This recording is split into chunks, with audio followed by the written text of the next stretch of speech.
ನಮಸ್ಕಾರ ವೀಕ್ಷಕರೇ, ಮುದ್ದು ಸೊಸೆ ಧಾರಾವಾಹಿಯ ಇಂದಿನ ಸಂಚಿಕೆಯಲ್ಲಿ ಏನಾಗುತ್ತೆ ಅನ್ನೋದನ್ನು ತಿಳಿಸ್ತೀವಿ. ಅದಕ್ಕಿಂತ ಮೊದಲು ನಮ್ಮ ಚಾನಲ್ಗೆ ನೀವು ಸಬ್ಸ್ಕ್ರೈಬ್ ಮಾಡಿಲ್ಲ ಅಂದರೆ ದಯವಿಟ್ಟು ಸಬ್ಸ್ಕ್ರೈಬ್ ಮಾಡ್ಕೊಳ್ಳಿ. ಅಜ್ಜಮ್ಮನ ಆಶಯದಂತೆ ಶಿವರಾಮೇಗೌಡ ಪತ್ರವನ್ನು ಓದ್ತಾನೆ. ಆ ಪತ್ರದಲ್ಲಿ ಭದ್ರ ಹಾಗೂ ವಿದ್ಯಾ ಒಂದಾಗಿ ಬಾಳಬೇಕು ಅನ್ನೋದು ಇರುತ್ತೆ. ಆದರೆ ವಿದ್ಯಾ ಹೇಳ್ತಾಳೆ, ನಾನು ಈ ಮನುಷ್ಯನ ಜೊತೆ ಬಾಳೋದಿಲ್ಲ ಅನ್ನುವಂಥ ಮಾತನ್ನು ಹೇಳ್ತಾಳೆ. ಆಗ ಭದ್ರನು ಕೂಡ ಹೇಳ್ತಾನೆ, ನನಗೂ ಕೂಡ ಇವಳ ಜೊತೆ ಬಾಳೋದಕ್ಕೆ ಇಷ್ಟ ಇಲ್ಲ ಅನ್ನೋಂಥ ಮಾತನ್ನು ಹೇಳ್ತಾನೆ. ಆಗ ರತ್ನ ಹೇಳ್ತಾಳೆ, ಗೌಡ್ರೆ ನನ್ನನ್ನು ಕ್ಷಮಿಸ್ಬಿಡಿ, ಆವತ್ತು ಅವಳ ಜೀವನ ಉಳಿಸ್ಬೇಕು ಅನ್ನೋ ಒಂದು ಉದ್ದೇಶದಿಂದ ನಾನು ಆವತ್ತೊಂದು ಸುಳ್ಳು ಹೇಳಿದೆ. ದಯವಿಟ್ಟು ಅವರಿಬ್ಬರನ್ನ ಒಂದು ಮಾಡಿ ಅಂತ ಕೇಳ್ಕೊತಾರೆ. ನಾನು ಮಾಡಿರೋ ತಪ್ಪಿಗೆ ನನಗೆ ಶಿಕ್ಷೆ ಕೊಡಿ, ಅವಳಿಗೆ ಶಿಕ್ಷೆ ಕೊಡಬೇಡಿ ಅಂತ ಶಿವರಾಮೇಗೌಡನ ಕಾಲಿಗೆ ರತ್ನ ಹೋಗಿ ಬೀಳ್ತಾಳೆ. ಆಗ ಶಿವರಾಮೇಗೌಡ, ಎದಳವ, ನೀನು ಅಂಥ ತಪ್ಪೇನು ಮಾಡಿಲ್ಲ ಅನ್ನುವಂಥ ಮಾತನ್ನು ಹೇಳ್ತಾನೆ. ಆಗ ಚಲುವ ಬಂದು ಹೇಳ್ತಾನೆ, ನಾನು ನಿಮ್ಮ ಹೆಸರಿಗೆ ಮಸಿ ಬೆಳೆದಿದ್ದೀನಿ, ಅಲ್ಲದೆ ನಾನು ಜೈಲಿಗೆ ಶಿಕ್ಷೆ ಕೂಡ ಅನುಭವಿಸಿ ಬಂದಿದ್ದೀನಿ.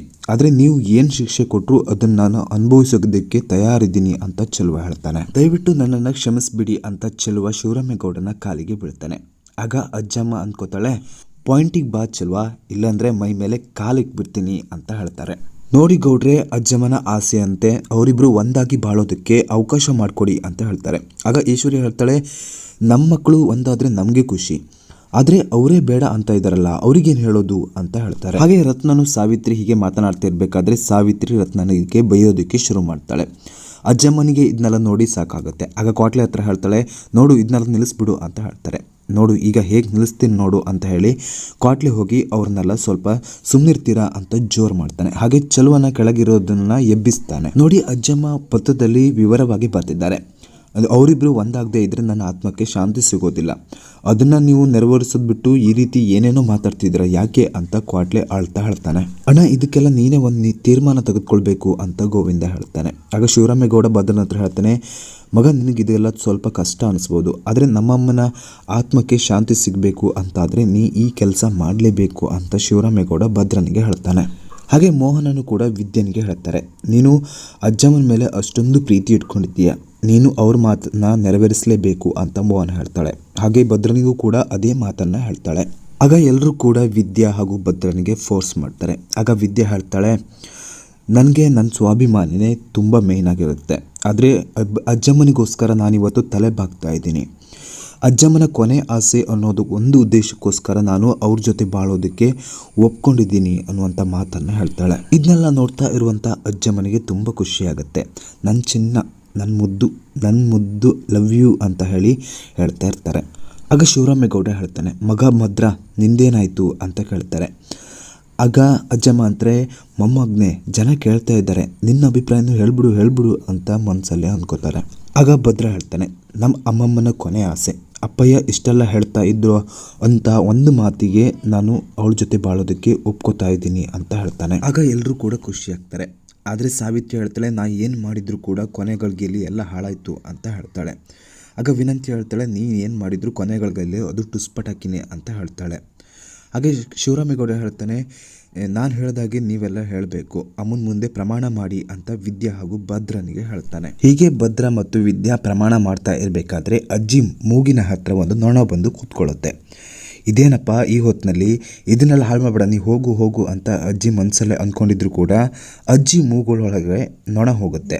ಅಜ್ಜಿ ಸೀನಿ ಬಿಡ್ತಾರೆ. ಎಲ್ಲರೂ ಕೂಡ ಆಶ್ಚರ್ಯದಿಂದ ಅಜ್ಜಿನ ನೋಡ್ತಾರೆ. ಅಜ್ಜಿ ಕುರ್ಚಿಯಿಂದ ಎದ್ದು ನಿಂತ್ಕೋತಾರೆ. ಹಾಗೆ ಶಿವರಾಮೇಗೌಡನಿಗೆ ತುಂಬ ಸಿಟ್ಟು ಬರ್ತಾ ಇರುತ್ತೆ. ಆಗ ಊರವರೊಬ್ಬರು ಹೇಳ್ತಾರೆ, ಇದು ನಿಮ್ಮ ಮನೆ ಸಮಸ್ಯೆ ಅಂತ ಕಾಣುತ್ತೆ, ಇಲ್ಲಾಂದರೆ ಅಕ್ಕವರು ಈ ರೀತಿ ಮಾಡೋದಕ್ಕೆ ಸಾಧ್ಯ ಇಲ್ಲ, ನೀವು ಇದನ್ನೆಲ್ಲ ಪರಿಹರಿಸ್ಕೊಳ್ಳಿ, ನಾವೆಲ್ಲ ಹೋಗ್ತೀವಿ ಅಂತ ಹೇಳ್ತಾರೆ. ನೋಡಪ್ಪ ಗೋವಿಂದ, ಸಾವಿಗೆ ಗುಂಡಿ ತೆಗೆಸಿದ್ಯಲ್ವಾ, ಆ ಗುಂಡಿಗೆ ಕೋಳಿ ಮರಿ ಏನಾದರೂ ಒಂದು ಬಲಿ ಕೊಟ್ಟು ಹಾಕಿಬಿಡಿ, ಇಲ್ಲಾಂದರೆ ಆ ಗುಂಡಿ ಬಲಿ ಕೇಳ್ತಾನೆ ಇರುತ್ತೆ ಅಂತ ಊರವ್ರು ಹೇಳಿ ಅಲ್ಲಿಂದ ಹೋಗೋಣ ಅಂತೇಳಿ ಹೋಗ್ತಾರೆ. ಆಗ ಈಶ್ವರಿ ಕೂಗಾಡೋದಕ್ಕೆ ಶುರು ಮಾಡ್ತಾಳೆ, ಏನಿದು ಅತ್ತೆ, ಹೈಕ್ಲಾಟ, ಊರವ್ರ ಮುಂದೆ ಈ ರೀತಿ ಆಟ ಆಡಬೇಕಾ ಅಂತ ಹೇಳ್ತಾರೆ. ಯಾಕಮ್ಮ ಈ ರೀತಿ ಮಾಡಿಬಿಟ್ಟೆ ಅಂತ ಗೋವಿಂದ ಕೇಳ್ತಾನೆ. ಆಗ ಅಜ್ಜಮ್ಮ ಹೇಳ್ತಾರೆ, ನನ್ನ ಕಣ್ಣು ಮುಂದೆನೇ ಇವರಿಬ್ಬರು ಜೀವನ ಹಾಳಾಗ್ತಾ ಇದೆ, ಇವರಿಬ್ಬರನ್ನ ಒಂದು ಮಾಡೋದಕ್ಕೆ ಬೇರೆ ಯಾವ ದಾರಿನೂ ನನ್ನ ಹತ್ರ ತೋಚಲಿಲ್ಲ, ಅದಕ್ಕೋಸ್ಕರ ನಾನು ಈ ರೀತಿಯಾಗಿ ಮಾಡಿದೆ ಅಂತ ಅಜ್ಜಮ್ಮ ಹೇಳ್ತಾರೆ. ಆಗ ಈಶ್ವರಿ ಹೇಳ್ತಾಳೆ, ಅವ್ರನ್ನ ನೀನು ಏನೋ ಬಲವಂತವಾಗಿ ಒಂದು ಮಾಡಿಬಿಡ್ತೀಯ, ಆದರೆ ಅವರಿಬ್ಬರು ಚೆನ್ನಾಗಿರ್ತಾರೆ ಅನ್ನುವಂಥ ಗ್ಯಾರಂಟಿ ಏನಿದೆ ಅಂತ ಈಶ್ವರಿ ಹೇಳ್ತಾಳೆ. ಆಗ ಭದ್ರ ಹೇಳ್ತಾನೆ, ಅಮ್ಮಮ್ಮ, ನಿನ್ನ ಮೇಲೆ ನಾನು ಎಷ್ಟೊಂದು ಪ್ರೀತಿ ಇಟ್ಕೊಂಡಿದ್ದೆ, ಆದರೆ ನೀನು ಈ ರೀತಿ ನನಗೆ ಮೋಸ ಮಾಡ್ತೀಯ ಅಂತ ನಾನು ಅಂದ್ಕೊಂಡಿರಲಿಲ್ಲ ಅಂತ ಭದ್ರ ಹೇಳ್ತಾನೆ. ನೋಡು ಅಮ್ಮಮ್ಮ, ನೀನು ನನ್ನ ಭಾವನೆಗಳ ಜೊತೆ ಆಟ ಆಡಿಬಿಟ್ಟೆ, ನಿನ್ನ ಆತ್ಮಕ್ಕೆ ಶಾಂತಿ ಸಿಗುತ್ತೆ ಅನ್ನುವಂಥ ಒಂದು ಉದ್ದೇಶದಿಂದ ನಾನು ಅವಳ ಜೊತೆ ಬಾಳೋದಕ್ಕೆ ಒಪ್ಕೊಂಡೆ. ಇಲ್ಲ ಅಂದರೆ ಅವಳ ಜೊತೆ ಬಾಳುವಂಥ ಇದೇ ಕನಸಲ್ಲೂ ಕೂಡ ನನಗೆ ಆ ಒಂದು ಆಲೋಚನೆ ಇರಲಿಲ್ಲ ಅಂತ ವಿದ್ಯಾನ ನೋಡಿ ಭದ್ರ ಆ ಮಾತನ್ನು ಹೇಳ್ತಾನೆ. ಆಗ ವಿದ್ಯಾ ಸಿಟ್ಟಿನಿಂದ ಹೇಳ್ತಾಳೆ, ನಾನು ಅಷ್ಟೇ ಅಮ್ಮಮ್ಮ, ನಾನು ನಿಮಗೋಸ್ಕರ ಅವ್ರ ಜೊತೆ ಬಾಳ್ತೀನಿ ಅನ್ನೇ ಹೊರತು ನನಗೂ ಕೂಡ ಅವಳ ಜೊತೆ ಬಾಳೋದಕ್ಕೆ ನನಗೂ ಕೂಡ ಇಷ್ಟ ಇಲ್ಲ ಅಂತ ಹೇಳಿ ವಿದ್ಯಾ ಹೇಳ್ತಾಳೆ. ಇವರು ನೋಡಿ ನನ್ನನ್ನು ಮದುವೆ ಆಗಬೇಕು ಅಂತ ಇರಲಿಲ್ಲ, ಅಪ್ಪಯ್ಯನ ಹೇಗೋ ಒಪ್ಪಿಸಿ ಕಾಡಿ ಬೇಡಿ ಓದ್ತಾ ಇದ್ದೆ, ನನಗೆ ದಿನ ಈ ನರ್ಕ ಅನುಭವಿಸೋ ಅವಶ್ಯಕತೆಯೇ ಇರಲಿಲ್ಲ ಅಂತ ವಿದ್ಯಾ ಕೂಗಾಡ್ತಾಳೆ. ಆಗ ಭದ್ರ ಹೇಳ್ತಾನೆ, ನನ್ನ ಮದುವೆ ಆಗಿ ನರ್ಕ ಅನುಭವಿಸ್ತಾ ಇರುವವಳು ಇನ್ನೂ ಇಲ್ಲೇ ಯಾಕಿದ್ದೀಯಾ, ಹೊರಟೋಗು ಅಂತ ಚಿಟಿಕೆ ಹಾಕಿ ಹೇಳ್ತಾನೆ. ಇನ್ನೂ ಇಲ್ಲೇ ಯಾಕೆ ನಿಂತಿದ್ಯಾ, ಹೊರಟೋಗು ಅಂತ ಭದ್ರ ಹೇಳ್ತಾನೆ. ಆಗ ವಿದ್ಯಾ ಅಳ್ತಾ ಹೇಳ್ತಾಳೆ, ನನ್ನ ಸ್ವಾಭಿಮಾನಕ್ಕೆ ಧಕ್ಕೆ ಆಗುತ್ತೆ ಅಂತಾದರೆ ನಾನು ಒಂದು ಕ್ಷಣನೂ ನಾನು ಕೂಡ ಇಲ್ಲಿರೋದಿಲ್ಲ, ನಾನು ಹೋಗ್ತೀನಿ ಅಂತ ವಿದ್ಯಾ ಹೇಳ್ತಾಳೆ. ಹೋಗೆಲ್ಲೇ ಅಂತ ಭದ್ರ ಹೇಳ್ತಾನೆ. ಆಗ ವಿದ್ಯಾ ಹೇಳ್ತಾಳೆ, ಅಮ್ಮಮ್ಮ ನಮ್ಮನ್ನು ದಯವಿಟ್ಟು ಕ್ಷಮಿಸಿ, ಅಮ್ಮ ಬಾ ಹೋಗೋಣ ಅಂತ ಹೇಳಿ ವಿದ್ಯಾ ಅಲ್ಲಿಂದ ಹೊರಟೋಗ್ತಾಳೆ. ಭದ್ರ ಅಮ್ಮಮ್ಮನಿಗೆ ಹೇಳ್ತಾನೆ, ಮೊದಲು ಯಾರು ಏನು ಅಂತ ತಿಳ್ಕೊ, ಈಗ ಅನುಭವಿಸು ತು ಅಂತ ಹೇಳಿ ಅಲ್ಲಿಂದ ಹೊರಟೋಗ್ತಾನೆ. ಆಗ ಅಜ್ಜಮ್ಮ ಶಿವರಾಮ ಅಂತ ಕರೀತಾರೆ. ಆಗ ಶಿವರಾಮೇಗೌಡ ಹೇಳ್ತಾನೆ, ನೀನು ಕಾರಣ ಏನೇ ಆಗಿರಲಿ, ಆದರೆ ನೀನು ಮಾಡಿರೋ ತಪ್ಪನ್ನು ನಾ ಯಾವತ್ತೂ ಕ್ಷಮಿಸೋದಿಲ್ಲ ಅಂತ ಹೇಳ್ತಾನೆ. ನಾನು ನಿನ್ನ ಮುಖದರ್ಶನ ಕೂಡ ಇನ್ಮೇಲೆ ಮಾಡೋದಿಲ್ಲ ಅಂತ ಹೇಳಿ ಪತ್ರನ ತೆಗೆದು ಬಿಸಾಕಿ ಅಲ್ಲಿಂದ ಶಿವರಾಮೇಗೌಡ ಹೋಗ್ತಾನೆ. ಆಗ ಈಶ್ವರಿ ಹಾಗೂ ಚಿತ್ರ, ಸಾವಿತ್ರಿ ಎಲ್ಲರೂ ಕೂಡ ಮನಸ್ಸಲ್ಲೇ ಖುಷಿ ಪಡ್ತಾರೆ. ಆಗ ಈಶ್ವರಿ ಮನಸ್ಸಲ್ಲೇ ಅಂದ್ಕೋತಾಳೆ, ಈ ಮುದುಕಿ ಎಲ್ಲಾದರೂ ಗೊಟಕ್ಕೆ ಅಂದ್ಕೊಂಡು ಭದ್ರ ಹಾಗೂ ವಿದ್ಯೆನ ಒಂದು ಮಾಡ್ತಾಳೆ ಅಂತ ಅಂದ್ಕೊಂಡಿದ್ದೆ, ಆದರೆ ಇವಳು ಬದುಕಿದಾಳೆ, ಅಬ್ಬಾ ಶಾನೆ ಒಳ್ಳೆದಾಯಿತು ಅಂತ ಈಶ್ವರಿ ಅಂದ್ಕೋತಾಳೆ. ಒಂದು ಕ್ಷಣ ನನ್ನ ಉಸಿರೇ ನಿಂತೋಗಿತ್ತು ಅತ್ತೆ, ಇನ್ಮೇಲೆ ಯಾವತ್ತೂ ಕೂಡ ಇಂಥ ಆಲೋಚನೆ ಮಾಡಬೇಡಿ ಅಂತ ಹೇಳಿ ಮೋಹನನ್ನು ಕೂಡ ಹೊರಟೋಗ್ತಾಳೆ. ಅಜ್ಜಮ್ಮ ಜೋರಾಗಿ ಅಳ್ತಾರೆ. ಎಲ್ಲರೂ ಕೂಡ ಹೊರಟಾದ್ಮೇಲೆ ಕ್ವಾಟ್ಲೆ ಹೇಳ್ತಾನೆ, ನಾನು ಇದಕ್ಕೆ ಹೇಳಿದ್ದು ಬೇಡ ಅಂತ, ಅವರಿಬ್ಬರ ಸಂಬಂಧ ಈಗ ಒಂದಾಗಲಿಲ್ಲ, ಮತ್ತಷ್ಟು ಬಿರುಕು ದೊಡ್ಡದಾಯಿತು ಅಂತ ಹೇಳಿ ಕ್ವಾಟ್ಲೆನೂ ಕೂಡ ಅಲ್ಲಿಂದ ಹೋಗ್ತಾನೆ. ಅಜ್ಜಮ್ಮ ಜೋರಾಗಿ ಅಳ್ತಾರೆ. ಹಾಗೆ ಅಜ್ಜಮ್ಮ ಕೆಳಗಡೆ ಬಿದ್ದು ಪತ್ರವನ್ನು ತೆಗೆದು ಬಿಸಾಕಿ ಬಿಡ್ತಾರೆ. ಇಲ್ಲಿ ಭದ್ರ ಚಲುವರಾಜ ಹಾಗೆ ವಿದ್ಯನ್ ಮನೆಯವರಿಗೆ ತುಂಬ ಬೈತಾನೆ.